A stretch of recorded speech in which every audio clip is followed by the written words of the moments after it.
Chairman McGovern and Ranking Member Cole, I want to thank you for giving me the opportunity to testify here tonight. I'm here representing the Republican members of the Veterans Affairs Committee to discuss how this reconciliation package is the wrong answer for Americans' veterans. In the last 19 months, VA has received $243.3 billion in the largest base budget that's ever been had by the VA. VA has also received $40 billion in additional COVID relief funds. Tens of billions of dollars of the COVID relief money has not been spent as we sit here today.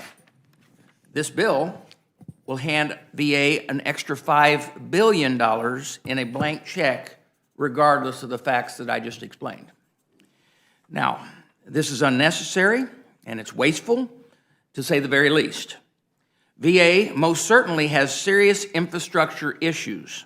Republicans acted in a bipartisan basis in 2018 to get the Assets and Infrastructure Review, or the AIR Act, signed into law to fix those issues.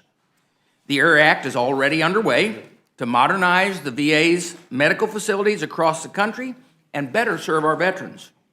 Making significant infrastructure investments outside of the AIR Act would be a waste of time and taxpayer dollars. This reconciliation instruction moves through the VA committee without even any meaningful opportunity for input from the minority or stakeholders in the veterans community. This bill text for the VA committee marked up was noticed on Saturday afternoon. The amendment filing deadline occurred on Sunday afternoon. My Republican colleagues and I offered 18 amendments. None of those amendments were adopted, including those that would have supported veterans in crisis, made smart investments in VA infrastructure, saved taxpayer dollars. Our markup occurred in the midst of the Biden administration's utter failure in Afghanistan. It was just 3 weeks after 13 service members were killed there.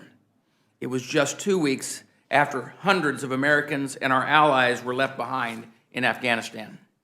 And it was just 2 days after the 20th anniversary of 9/11 terror attack. Those events devastated veterans and their families, particularly those serving in Afghanistan, and those who lost loved ones or battle buddies there. Calls, chats, and texts to the Veterans Crisis Line skyrocketed and remain higher than usual even now. My Republican colleagues and I begged Chairman Takano to focus the VA committee on supporting veterans through this crisis in Afghanistan. We had no higher priority then or now than letting veterans know that they are heard in Washington and their representatives in Congress have their backs. House Democrats did not heed those calls. Instead, they focused their attention on even more reckless spending. Last week, an hour before this committee met the first time on this package, the Democrats released a brand new committee print that dramatically cut the VA's provisions from $18 billion to $5 billion. The committee print we are discussing tonight is different from last week's, but it keeps the funding top line amount at $5 billion. Republicans have always questioned the need to provide VA with additional funding given the massive appropriations and spending supplements that the VA has received over the last 2 years, which I talked about earlier. But the fact remains that these changes occurred behind closed doors without the opportunity of once again for the input from Republicans or stakeholders in the veterans community. It is unclear what, if any, thought process was behind this other than meeting the arbitrary deadline and the dollar amount that maybe the Democrat leadership required. In fact, there was a major mistake in the VA's provision of the text this committee was debating last week that had to be fixed in the text we're debating now because someone confused the number 50 million with 150 million in a section pertaining to veterans' records. This provides what a partisan farce this has been all along, and just how sloppy it has been handled. There are real consequences to veterans, their lives, when they rush and we make mistakes like this one. You know, I'm glad we had an unexpected week delay to correct that error.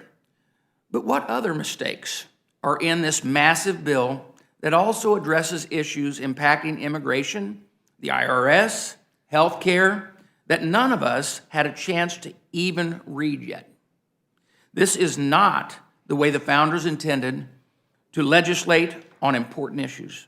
The American people deserve better than this late-night sham. This is no way to honor the brave men and women who serve. Veterans are a wise investment, but they're also taxpayers. Like all Americans, they deserve much more than wasteful government spending. They will pay for this in higher taxes, skyrocketing inflation for generations to come. And with that, Madam Chair, I yield back.